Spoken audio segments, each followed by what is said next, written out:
You can say you have power and authority, and that's what the disciples are arguing about. I want authority. I want power, and they're arguing about these things. In other words, they're saying, who's the greatest?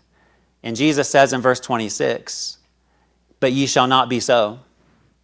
But he that is greatest among you, let him be as the younger. And he that is chief is he that does serve.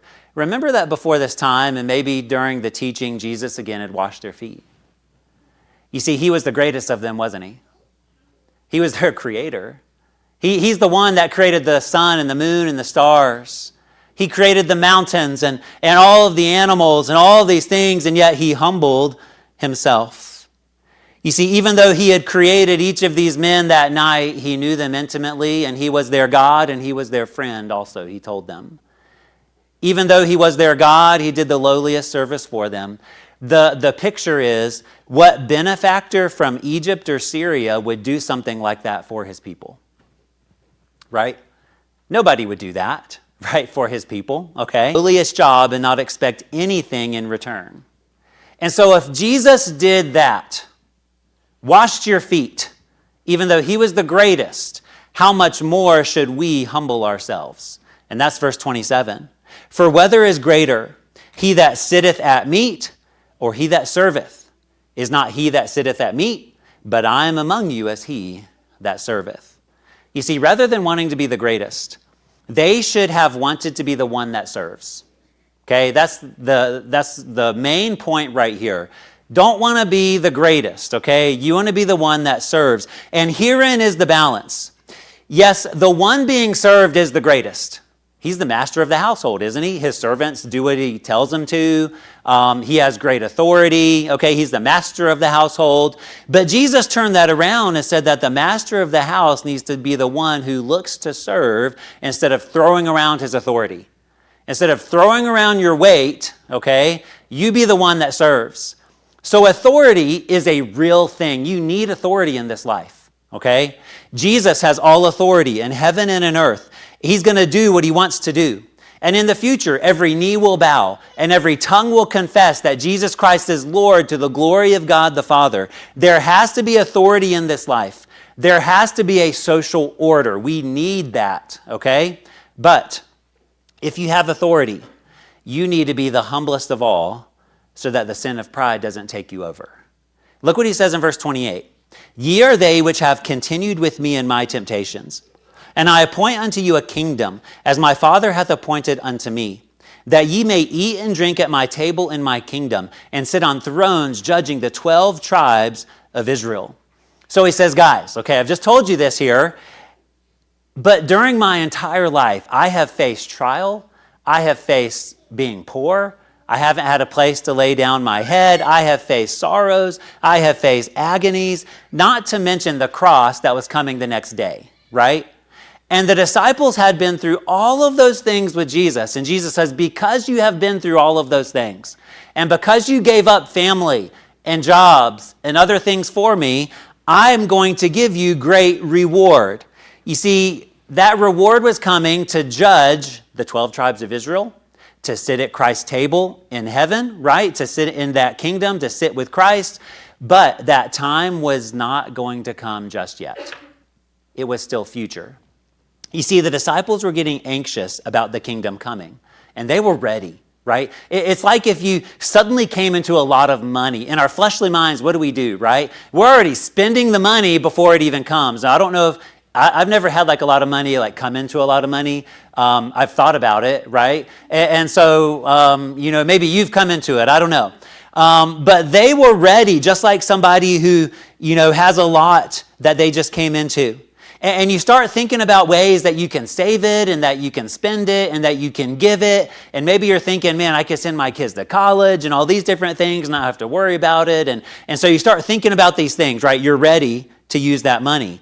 But the phrase is true, right? You can't count your eggs before they hatch, especially when your kids climb in the coop and take them out and drop them and break all of them, right? You can't count them before they hatch, okay? And hadn't Jesus just shared with them that he was about to give his body and blood for them? So hold on a second, guys, he's saying, all right? You think you're going to be in the kingdom and have no worries and have all these riches, but I just said I'm going to die. You see, before the time of great reward, there was going to be a time of great trial. The disciples are missing the point of the Passover meal. And Jesus wanted to bring them back to reality. And we can be like that too, can't we? All the time. We can get so caught up in something exciting that is happening in our lives. Or we can get overtaken by something that we think should happen or desire to happen, but maybe it's not happening like we think it should. Or our desire isn't coming to pass, right? You see, when that happens, we need to realize that this life isn't about what I want. It isn't about what I think is best. This life is about serving our Lord. It's about service. And the future kingdom is about service, okay? You see, that is what will give us the greatest benefits in this life and the life to come. There are more important things to spend our lives doing than fulfilling what I think is best in this life. You see, there are more important things than my job. There are more important things than even providing financially for my family. And you might be like, well, what is that? Well, here's what are things that are more important. What's most important, first of all, is my relationship with God. I first of all need to be saved. I first of all need to place my faith alone in Jesus Christ as my Savior. And then after salvation, I need to grow in that relationship by knowing more about my God and serving Him. That's first of all. Then I need to make sure that my relationships in this life are right. Okay? If you have, they are your next priority. They are the ones that come after God. But making my family my priority isn't just providing them for them financially. That's it. Okay? Yes, provide for them financially, but there's so much more. I need to spend time with my family and minister to them. I need to serve my wife and my children. That's what a dad, a husband needs to do. If I am not helping my wife and my children to grow spiritually and emotionally and physically and socially, then I am failing as a husband and father. No matter how much money I give to them, I have to provide for them in all those other ways because that's what I'm called to do by God. And then after my family, I need to serve others and help them. I need to disciple others and encourage them, okay? Now, where is myself in all of this? Last. You are last, okay? You are the servant, okay? I am last on the totem pole. You know, you are going to take care of yourself anyway, though, aren't you? It's just natural. We just take care of ourselves, which is what you're supposed to do, okay? So I don't have a problem taking care of myself. But God and others should always come first, not my positions or authority in this life. It's not about my authority. It's not about my power. And God always does things for our good. And He is the most exalted, and we are to be like Him.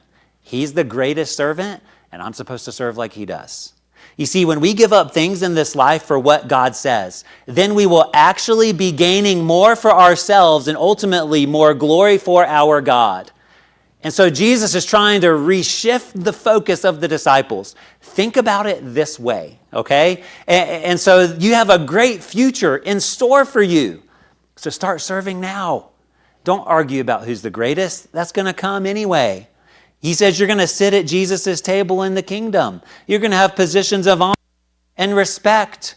You're going to be judges over the people of Israel. That's among the greatest in the kingdom. That's coming. And so don't worry about those things. Your position, your authority is coming. You just serve me right now, Jesus says. You serve others right now. You see, I believe that Jesus is trying to get us to see that this life and the life to come is so much more than the physical things and the authority that we will have. Because why do we have authority in heaven? It's to serve my God. Why do I get eternal rewards? To serve my God, right? That's what it's about. But the physical things of life rage for our souls, don't they? And if we are not careful, they will be an inroad for Satan to wreak havoc in our lives. And that's number two. Number two is a sin now of self-preservation. In verse 31, Jesus turns to Peter. And the Lord said, Simon, Simon, behold, Satan hath desired to have you, that he may sift you as wheat. But I have prayed for thee, that thy faith fail not. And when thou art converted, strengthen thy brethren. You see, after teaching about service, Jesus looks at Peter and gives him a somber warning. Now, he uses the name Simon, which was his name before Jesus changed it. Remember, Peter means rock, and so Jesus changed it. But he goes back to Simon probably to give the seriousness of what he's about to say. You see, the context also suggests that Peter may have been the most vocal proponent of who's the greatest, right?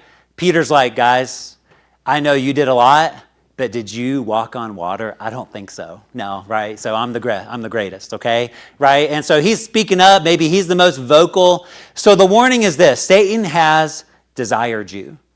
And when Jesus says that Satan wants you, okay, it means that he's asked for you.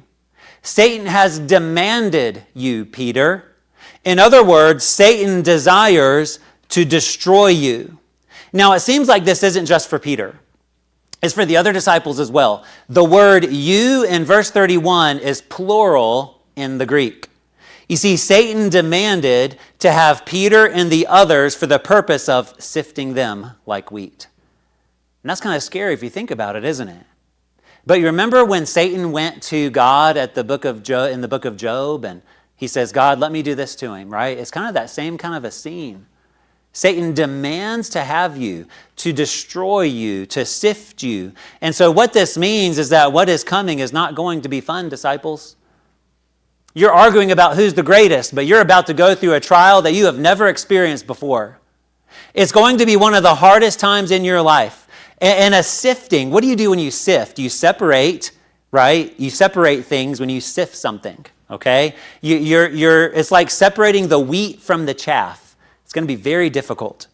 Now, of course, Satan meant this for evil, but Jesus is going to take these trials that were going to come and turn them into a purifying effect for the disciples. Jesus tells them that he's prayed for them. Now, why? That their faith doesn't fail. You see, their faith was going to be tried, but good news, it's going to last.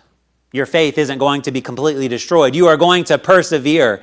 Jesus was saying that this was an assurance of ultimate victory, even though, Peter, you're going to lose the upcoming battle. And then Peter was supposed to grow through this time to be an encourager. Remember at the end, he says, when thou art converted, strengthen thy brethren. Well, Peter hears this from Jesus, and he's like, that is never going to happen. Look at verse 33. And he said unto him, Lord, I am ready to go with thee both into prison and to death. So no way, that'll never happen. I'm never going to deny you, okay? And here is Peter's sin. Peter's sin is a sin of self-preservation. I'm not going to do that. I never would. I can't see that being possible. Again, I'm the head of the disciples. Remember, Peter was part of the inner three. Peter, James, and John, the three closest to Jesus, and Peter was the head of them. So Peter's the head. I'm the one that proclaimed that you are the Christ, the Son of the living God. How could I ever deny you, Jesus? Now, before we're too hard on Peter, just put yourself in his shoes. Jesus tells you that you're about to commit a great sin, and you say, I don't think so, right? I can never see myself